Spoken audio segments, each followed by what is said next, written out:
Those are our two questions. We started looking at them last week, and that's where we'll begin today. I need somebody to help me read. So, Mona, thank you for volunteering. If you will read Matthew 26:17. Janine, you want to take? J9, right? Okay. Tim, will you take 22:8? Luke 22:8, and I need a 26:19. Jan, thank you.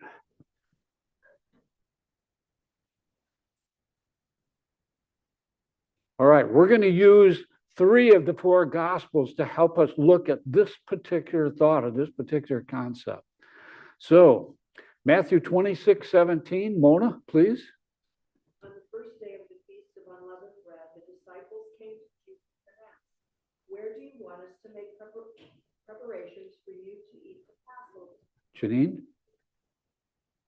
And on the first day of unleavened bread, when they sacrificed the Passover lamb, his disciples said to him, "Where will you have us go and prepare for you to eat the Passover?" And Tim? So Jesus sent Peter and John, saying, "Go and prepare the Passover meal for us, that we may eat it." And Jan? So the disciples did as Jesus had directed them and prepared the Passover. And prepared the what? Passover. And prepared the what? What was one of the 2 questions we were asking? What was the first question? Was the Last Supper a Passover? What did the scriptures just tell us? They prepared the Passover. Ladies and gentlemen, there is even today a huge argument back and forth. It wasn't the Passover. It was the Passover. It wasn't the Passover. It can't be the Passover. It was the Passover. But what do the scriptures just tell us? It's the Passover. All right. What kind of bread would they have eaten? Unleavened bread. In fact, what did our first verse tell us? On the first feast day of the what? Unleavened bread. Yes. 2, what kind of meat would they have prepared? Lamb. What kind of lamb? Roasted lamb. Yes. Actually, they'd roasted on a pomegranate stick. But what about the lamb itself? Unblemished. How old is it? 1 year. They keep it for 4 days to make sure it's not sick. And then they would kill it on what? The eve of Passover. Right? Okay. What about the bitter herbs? Would they have had bitter herbs with this meal? Everybody nod their head up and down. Yes, check. They would have. In fact, the description is it would be a mixture of lettuce, endive, succory, beets, and bitter colander. And typically they would be all mixed together, and you would take a small handful of them and you would dip them in salt water. And that's the way you would eat them. Later on, they would mix them up and they would have olive oil, and then you dip your unleavened bread in it. But originally, it was just grasped in your hand, dipped in the salt water, and eaten. Last question. What did they drink? Yeah, that's a good question, isn't it? Because remember, we read in the Mishnah, which would have been happening at the time that Jesus walked the earth. What did they say? Nobody, even if you're poor, takes less than 4 glasses of wine with your dinner. Even if you had to go to the charity kitchens or the soup kitchen, if you will, or Father Fred's to get 4 glasses of wine. Okay? Mark 14:12 through 18.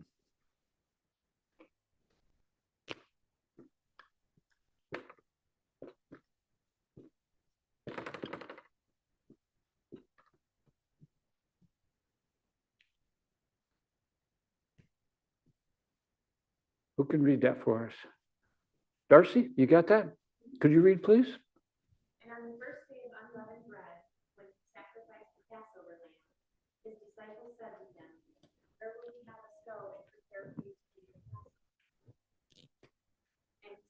of his disciples and said to them, "Go into the city, and a man carrying a jar of water will meet you. Follow him, and wherever he enters, say to the master of the house, 'The teacher says, where is my guest room, where I may eat the Passover with my disciples? And he will show you a large upper room, furnished and ready.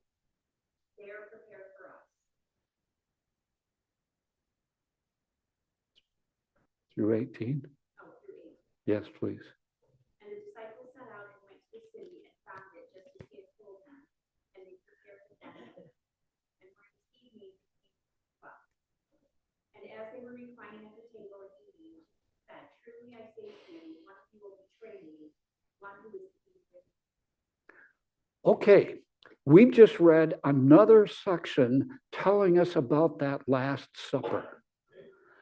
When they killed the Passover. Did you read that in very first verse there in verse 12?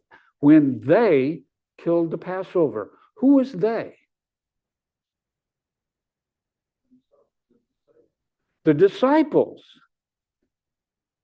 The lambs that the priests are going to kill aren't going to be killed until the afternoon on the following day.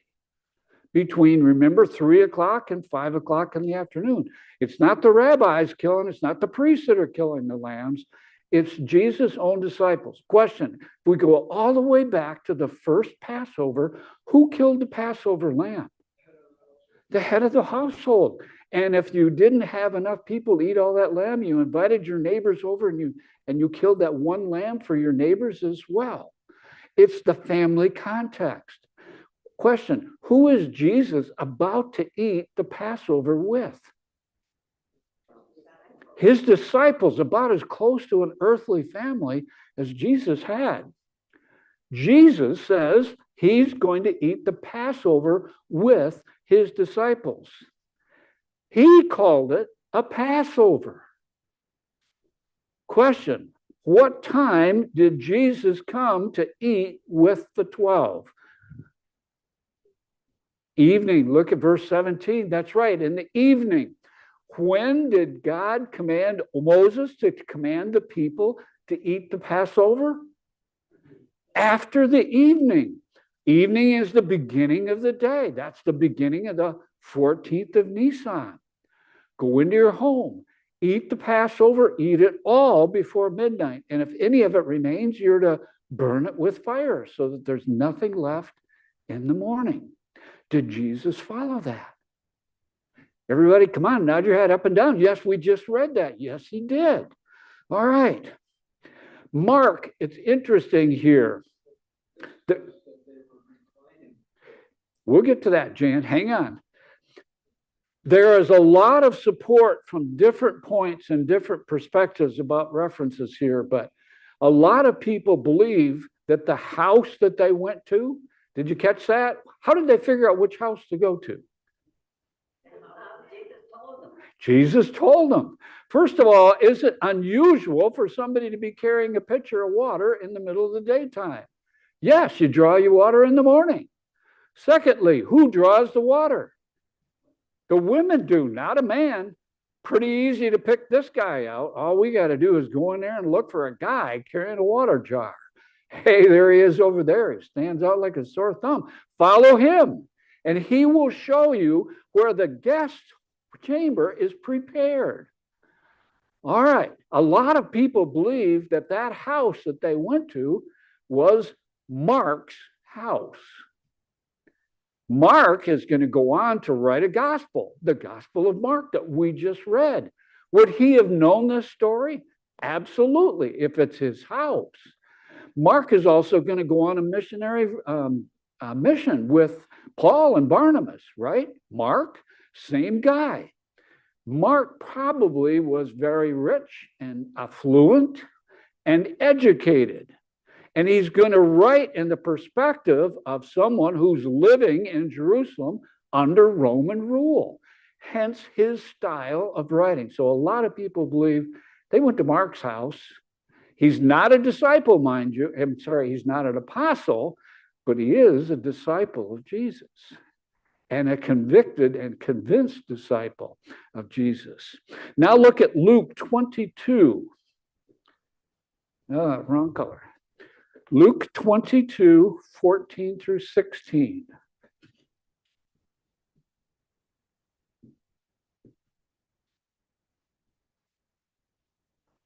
I was reminded a few weeks ago I have to write bigger, so.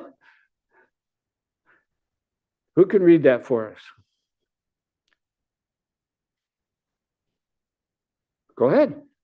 Read on, Tim. When the hour came, he took his place at the table. The apostles with him. He said to them, I have eagerly desired to eat this Passover with you before I suffer. For I will tell you, I will not eat it until it is fulfilled in the kingdom of God. Then he took the cup, and after giving, said, take this, divide it among yourselves. Okay. Yep, we're good. All right. Who is speaking here? Who is speaking here? Who's being quoted here? Jesus is. If we had any doubt from the Gospels writing before of the references here, these are the words of Jesus himself. And in fact, if you have a red letter edition Bible, it's going to be in red. If Jesus said he's going to eat the Passover with his disciples, did Jesus believe that this was a Passover supper, or is it just a common get-together? It's a Passover celebration. Okay. Did you have a question, Mona? Okay. Question. Was it taken on the same day as the nation of Israel celebrated it at the temple? Mike says no, and let's see if we can answer that definitively. Go to John 18:28.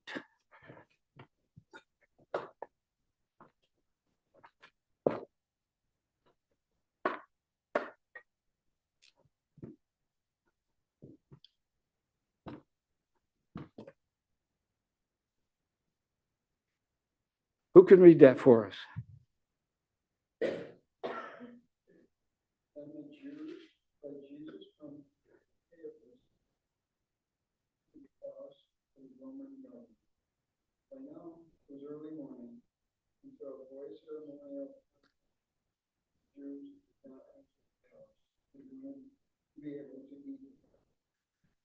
All right, so we're going to skip ahead a little bit in the story here, but I wanted to show you that in the King James Version it says, and then they led Jesus from Caiaphas. Caiaphas, remember, was the high priest that year. Jesus has been taken before Caiaphas, and that's his first trial. It happened after Jesus was arrested. Jesus had the last meal, the Passover supper, with his disciples. He went out into the garden, they arrested him, and they took him before Caiaphas, and eventually even before Pontius Pilate. Now notice here, the priests, the big shots, the leaders of the Jewish nation, they don't want to go into the judgment hall, because if they do, they'll be considered unclean. And if they're unclean, they can't be allowed to participate in the Passover celebration. They've got to go through the purification process. So they said, you know what? You guys take him in before Pilate. We'll wait out here. Why? Because we want to take of the Passover. Wait a minute. Jesus took of the Passover. So Jesus took of the Passover in the evening of the 14th, the first day of unleavened bread. But the leaders of the Jewish nation are saying, no, the celebration now is at the temple.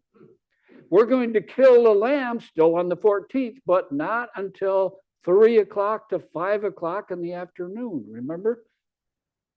So that is the next day.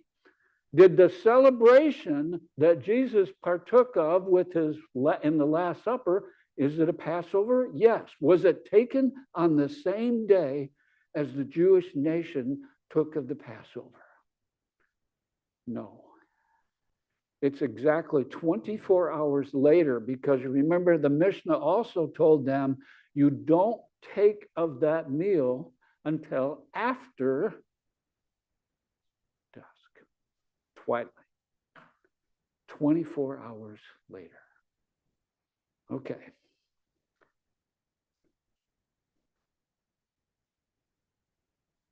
There have been some changes taken place over the years. Did God approve of all of those changes?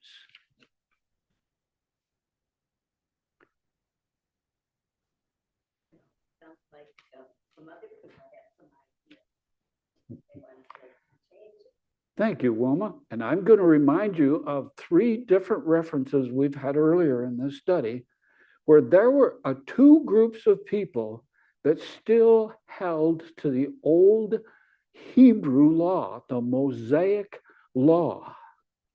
And those 2 groups of people were, one, the Essenes, who went out into the desert, separated themselves from all of this that was going on.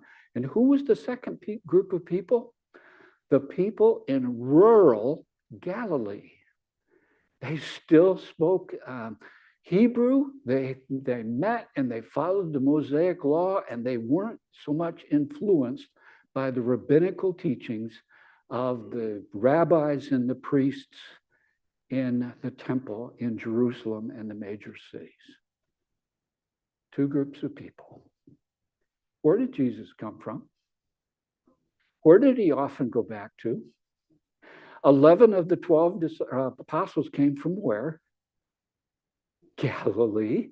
You see how all the pieces that we've been looking at are coming together to give us a better picture of those last hours of Jesus' life.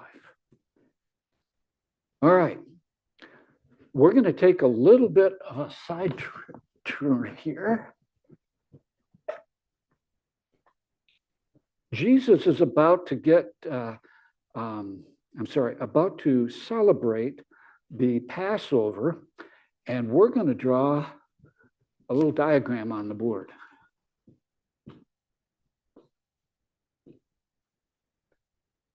Traditional Passover table. It's about 18 inches high, somewhere between 15 and 18 inches high. The host would have sat here.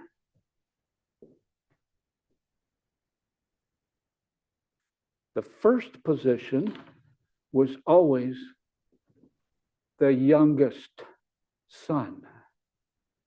Remember, we talked about it before, when the youngest son asked, Father, why do we do this? Then the next positions around the table would have been taken up by the guests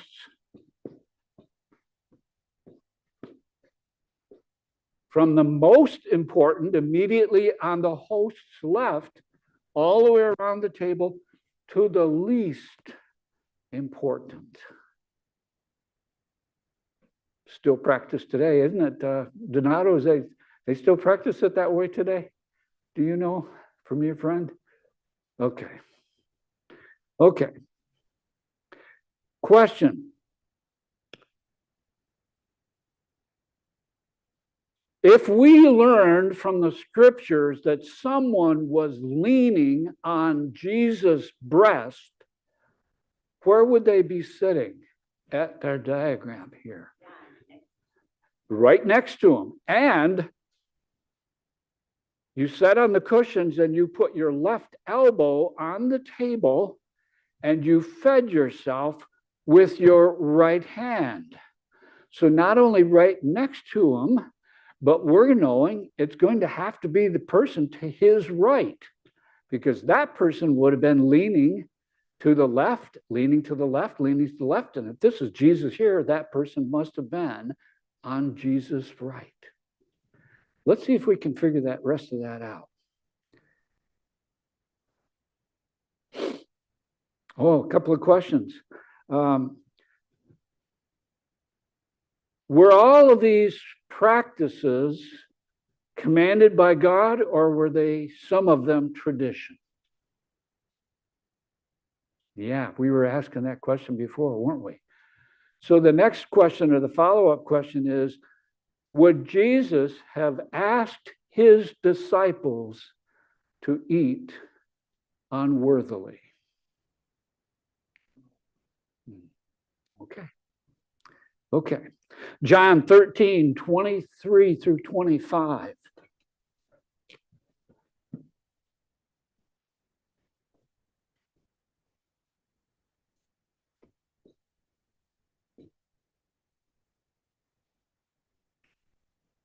Boy, time is flying this morning. Who can read that for us? Jesus answered them, saying, the hour has come that the Son of Man should be glorified. Most assuredly I say to you, unless... Randy, hang on a second. I've got something different. Are you on John 13, 23 through 25? Okay.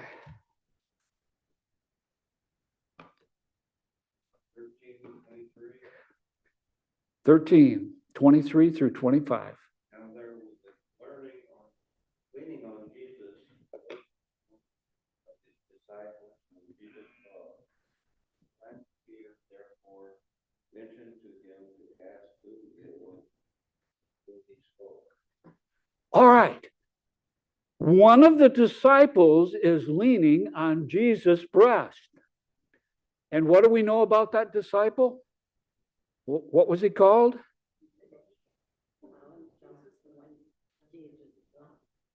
The one whom what, Wilma? Jesus loved. The one whom Jesus loved. Where have we heard that before? This is John. And if John is sitting here beside Jesus, he must be the youngest of the disciples.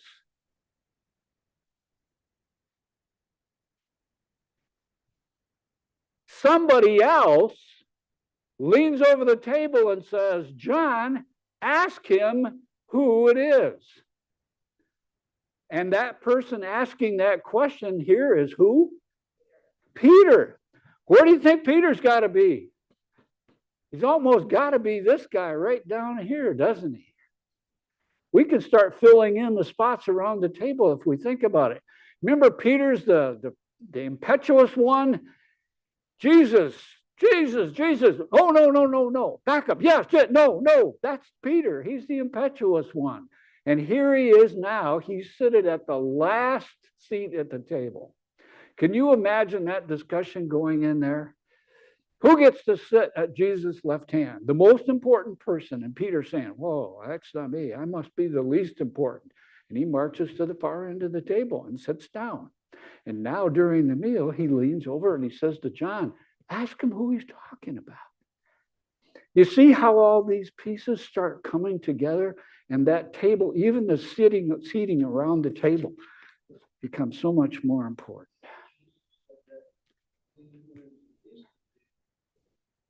We're going to get to that, Jan, and your other question. We're running out of time, but you're exactly right. Okay. Luke 22, 25 through 30.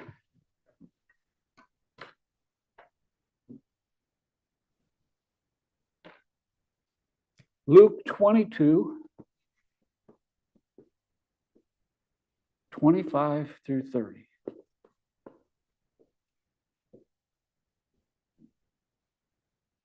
Who can read that for us? Go ahead, Donato. Jesus said to them, the kings of the Gentiles lord it over them, and those who exercise authority over them call themselves benefactors. But you are not to be like that. Instead, the greatest among you shall be like the youngest, and the one who rules like the one who serves. For who is greater, the one who is at the table, or the one who serves? Is it not the one who is at the table? But I am among you as one who serves. You are those who have stood by me in my trial. And I confer on you a kingdom, just as my Father conferred one on me, so that you may eat and drink at my table in my kingdom and sit on thrones, judging the 12 tribes of Israel. Who is Jesus talking to here? Directly to his disciples, isn't he?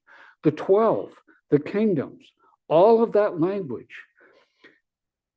What does he say though? I am among you as one who serveth.